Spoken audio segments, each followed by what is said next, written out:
World War II was the deadliest conflict in human history. Over 70 million lives were lost.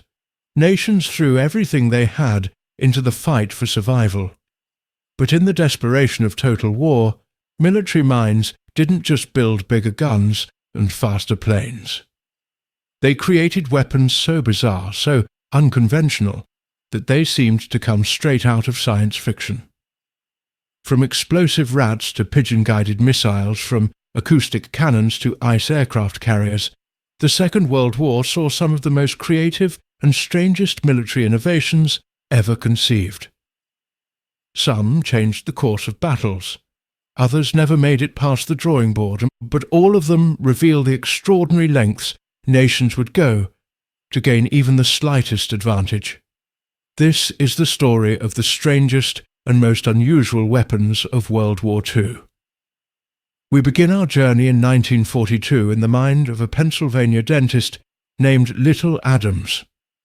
After the attack on Pearl Harbor, Adams became obsessed with finding a way to strike back at Japan.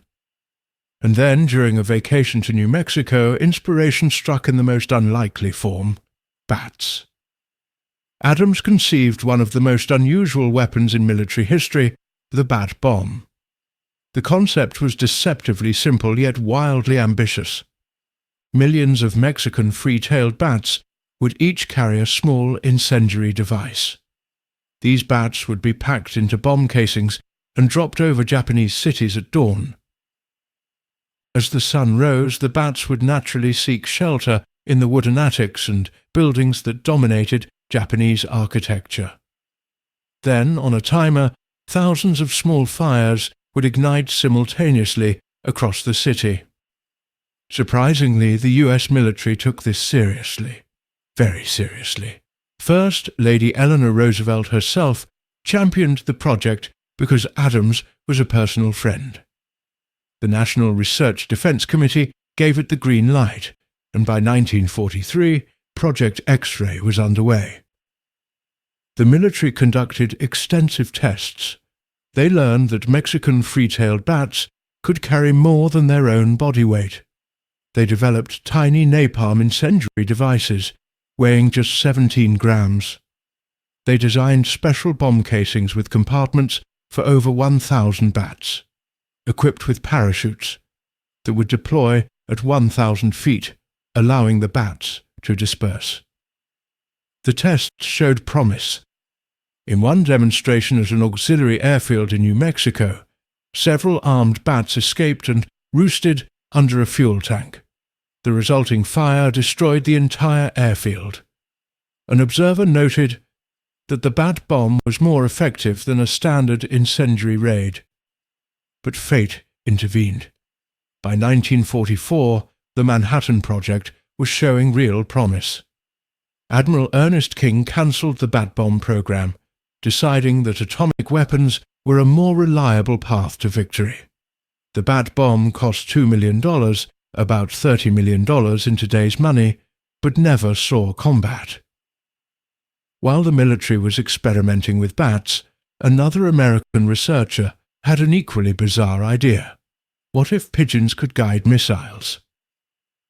Behaviorist psychologist B.F. Skinner, already famous for his work on operant conditioning, approached the National Defense Research Committee in 1940 with Project Pigeon.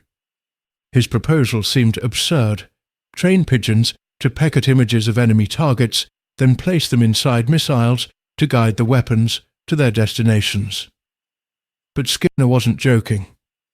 Using his conditioning techniques, he successfully trained pigeons to recognize specific targets, ships, vehicles, buildings, and peck at their images projected on a screen.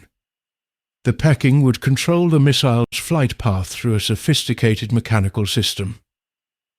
The concept actually worked. Skinner demonstrated that 3 pigeons, placed in a missile nose cone and trained to peck at the same target image, could guide a projectile with remarkable accuracy. The redundancy of 3 birds meant that even if one became confused or incapacitated, the others would maintain the course.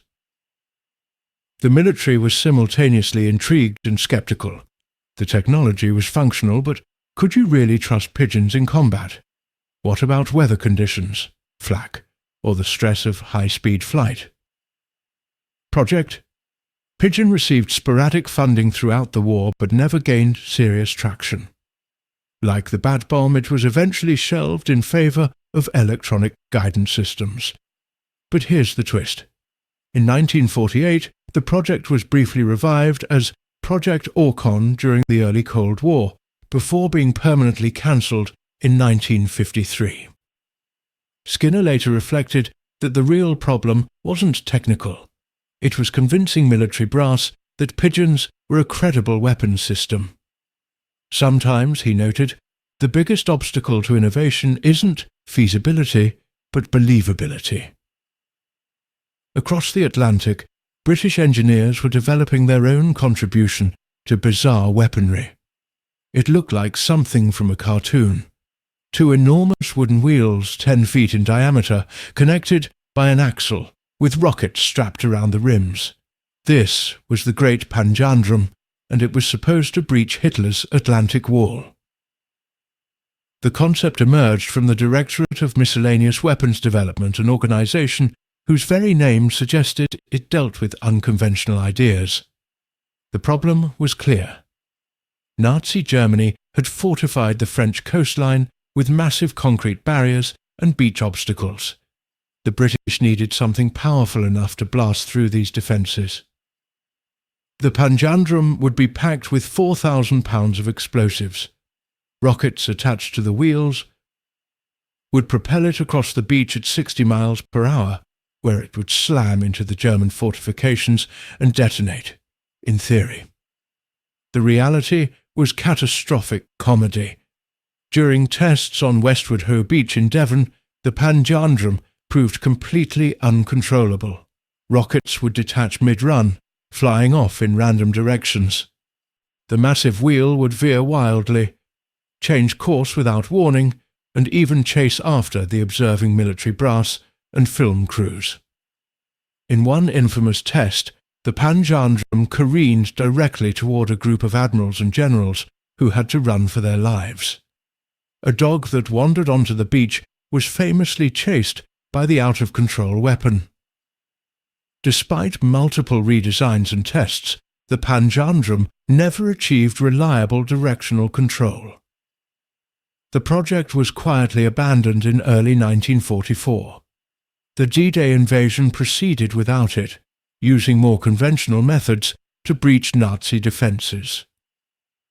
Today, the Great Panjandrum is remembered as one of the most spectacular failures of military engineering, and a reminder that bigger and more dramatic isn't always better. While the Allies were experimenting with animals and runaway wheels, German engineers were taking a different approach to unconventional weapons. They asked a simple question: what if soldiers could shoot around corners? The answer was the Krummlauf, literally curved barrel in German. Designed for urban warfare and tank crews, this attachment bent the barrel of the standard STG-44 assault rifle at a 30-degree angle, allowing soldiers to fire from behind cover without exposing themselves.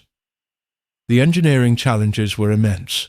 How do you make a bullet travel through a curved barrel without destroying the weapon? The Germans experimented with various angles: 30, 45, and even 90 degrees. They added a periscope sight system so soldiers could aim while remaining concealed. The 30-degree version was actually deployed in limited numbers, particularly on the Eastern Front. Tank crews used it to defend against Soviet infantry attacking their blind spots. Urban warfare units tested it in close-quarters combat. But physics imposed harsh limits. The barrel would wear out after firing just 150, 300 rounds. Bullets would fragment and lose velocity in the curve. Accuracy was poor beyond close range. The 45 and 90-degree versions were even less practical, with barrels lasting mere dozens of shots. Still, the Krummlauf represented German engineering at its most innovative and desperate. By late 1944, Germany was fighting on all fronts, and any tactical advantage, no matter how unconventional, was worth pursuing. Post-war, other nations experimented with curved barrel concepts, but none achieved widespread adoption. Sometimes the simplest solution, using a mirror or camera, proves more effective than complex mechanical engineering. The British Special Operations Executive, tasked with sabotage behind enemy lines, developed weapons that sound like pranks but were deadly serious. Among the most unusual, exploding rats. The concept was simple yet devious. Take a dead rat, hollow it out, fill it with plastic explosives, and sew it back up. The idea was that German workers would discover these rats near boilers or fuel supplies and, disgusted, toss them into the furnace. The resulting explosion would cause significant damage to factories, power plants, and infrastructure. The first shipment of these explosive rats was intercepted by the Germans before deployment, but this might have been even better than intended. The Nazis were so paranoid about the rat bombs that they initiated extensive searches and security protocols, tying up resources and personnel, hunting for explosive rodents that weren't there. The SOE didn't stop at rats. They developed explosive coal, designed to look identical to real coal, but packed with explosives. Saboteurs would slip these into coal supplies destined for trains, ships, or factories. When shoveled into a furnace, they would cause catastrophic damage. They even experimented with explosive animal droppings, designed to destroy vehicle tires on roads where livestock regularly passed. These weapons rarely caused direct damage, but their psychological impact was enormous. German security forces had to suspect every mundane object. A piece of coal, a dead animal, even manure on the road could be a deadly weapon. The SOE's philosophy was elegant. Sometimes the most effective weapon isn't the one that causes the most damage, but the one that causes the most disruption. Germany's V-weapons program is famous for the V-1 flying bomb and V-2 rocket. But there was a third V-weapon, and it was arguably the strangest, the V-3 Hochdruckpumpe, or high-pressure pump, also called the London gun. Imagine a cannon so large it had to be built into a hillside, not just any cannon, one with a barrel 130 meters long, angled at 50 degrees, designed to fire shells from Nazi-occupied France directly into London, 165 kilometers away. But here's what made it truly unusual. The barrel wasn't smooth. It had multiple pairs of side chambers positioned along its length. As the shell travelled up the barrel, explosive charges in these chambers would fire in sequence, continuously accelerating the projectile. It was like a multi-stage rocket, but in gun form. The Germans built 5 of these massive guns into a hillside at Mimiec in northern France. The complex was a fortress with 130-foot deep tunnels and thick concrete protection. Each gun could fire a 140-kilogram shell every 12 seconds, potentially bombarding London with hundreds of shells per hour. Construction began in 1943, and the Nazis intended this as a revenge weapon for Allied bombing of German cities, but they never got the chance to use it. In July 1944, Royal Air Force Lancaster bombers, guided by reconnaissance intelligence, attacked Mimoiex with tall-boy earthquake bombs. These massive 12,000-pound bombs penetrated deep into the hillside before exploding, causing the tunnels to collapse. The attack was commanded by Group Captain Leonard Cheshire, and it effectively ended the V-3 program. The few operational tests of smaller prototypes showed the concept was flawed anyway. The gun suffered from excessive barrel wear and accuracy was poor. The sequential charges sometimes fired irregularly, causing catastrophic barrel failures. Today you can visit the ruins at Mimoyek. The massive tunnels and gun emplacements stand as a monument to German engineering ambition and to the limits of what even the most advanced weapons can achieve when the tide of war has already turned. In 1942, British inventor Geoffrey Pike proposed what might be the most audacious and strangest military project of the entire war, an aircraft carrier made of ice. Not just any ice. Pike had discovered a material called pykrete, a mixture of water and wood pulp that, when frozen, became as strong as concrete and much slower to melt.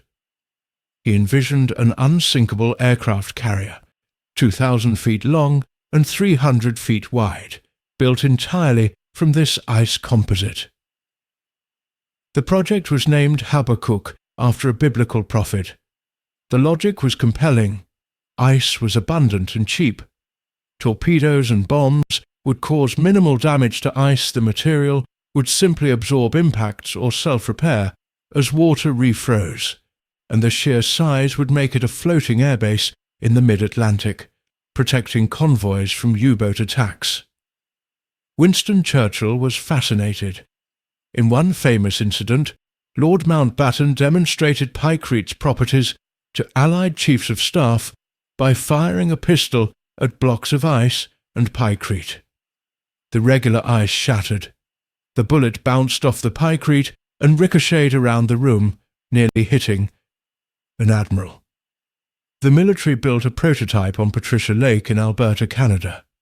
At 60 feet long and 1,000 tons, it took an entire summer to melt, even after refrigeration was turned off. The tests proved the concept was technically viable. But reality crushed the dream. The full-scale Habakkuk would require 280,000 tons of pykrete, 25,000 tons of insulation, and a massive refrigeration system, consuming as much power as a small city. The cost was astronomical, estimated at $70 million in 1943 dollars. More importantly, by 1943, the Battle of the Atlantic was turning in favor of the Allies. Improved radar, long-range aircraft, and code breaking were defeating the U-boats.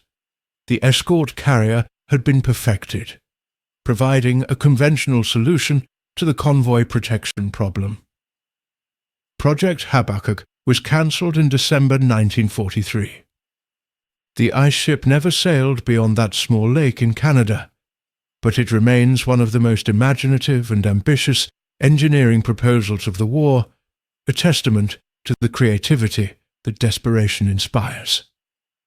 The Germans had another obsession during the war, building weapons that could knock Allied aircraft from the sky without using conventional ammunition. This led to some of the strangest devices ever conceived: wind cannons and sonic weapons. The Luftkanone, or air cannon, was developed by Dr. Zippermeyer. It consisted of a large chamber buried in the ground with a cannon barrel angled at the sky. The chamber would be filled with a mixture of hydrogen and oxygen, then ignited. The resulting explosion would supposedly create a vortex of air powerful enough to destroy aircraft at 500 feet altitude. Tests were conducted against wooden boards placed in the air. The cannon did produce a powerful blast, shattering the boards, but against actual aircraft it proved completely ineffective. The vortex dissipated too quickly, and the weapon's range was laughably short. By the time the cannon could fire again, the reloading process took several minutes. Any aircraft would be long gone. Another German project involved acoustic cannons devices that would focus sound waves into a death ray that could knock pilots unconscious or shatter aircraft structures. Multiple parabolic reflectors would concentrate sound into a beam. In theory, sound waves at certain frequencies could cause resonance that would tear apart aluminum aircraft. In practice, the power requirements were impossible to meet with 1940s technology. The weapons consumed enormous amounts of energy to produce relatively weak effects at close range. These acoustic weapons did produce some effects on test subjects: nausea, disorientation, even pain, but nothing lethal and nothing at range. The Germans even experimented with infrasound weapons, hoping low-frequency waves would cause organ damage. All of these sonic and pneumatic weapons shared the same fate: they were abandoned as impractical. Conventional flak cannons, though less futuristic, were infinitely more effective at actually shooting down planes. These projects represent the German obsession with wonder weapons. In the late war period, a desperate hope that some revolutionary technology could turn the tide against overwhelming Allied material superiority.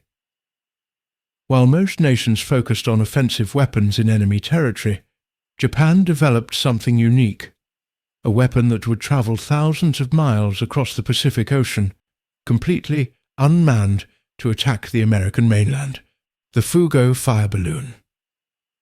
Between November 1944 and April 1945, Japan launched approximately 9,000 hydrogen-filled paper balloons carrying incendiary and anti-personnel bombs.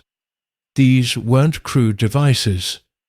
They were sophisticated weapons that rode the newly discovered jet stream winds at 30,000 feet, traveling from Japan to North America in just 3 days. Each balloon was 33 feet in diameter, made from mulberry paper bonded with potato starch paste. They carried a sophisticated altitude control system using sandbags and a barometric fuse. When the balloon descended, it would automatically drop ballast to climb. When it rose too high, a valve would release hydrogen. After approximately 80 hours, enough time to cross the Pacific, the balloon would release its payload over North America. The balloons were built primarily by schoolgirls in factories across Japan, using traditional paper-making techniques. The paper had to be perfect. Any flaw could cause catastrophic failure at high altitude. Remarkably, about 300 balloons reached North America, landing from Alaska to Mexico and as far east as Michigan. They started forest fires, landed on farms, and created havoc across the western states. The US government imposed a complete media blackout. If Japan knew the balloons were reaching America, they might launch more and improve the design. The censorship was so effective that most Americans didn't learn about the balloon bombs until after the war. The only casualties were tragic. On May 5, 1945, a minister's wife and 5 children on a church picnic in Oregon discovered a balloon bomb. When they touched it, it exploded, killing all 6. They remain the only combat casualties on the American mainland during World War II. Japan hoped the balloons would cause massive forest fires, destroy infrastructure, and create panic. They also hoped to spread biological weapons, though this was never implemented. But the campaign was ultimately ineffective. The vast majority of balloons landed harmlessly in wilderness, and those that did cause fires were quickly contained. The Fugo campaign ended in April 1945 when Japan needed the hydrogen for kamikaze aircraft and other desperate measures.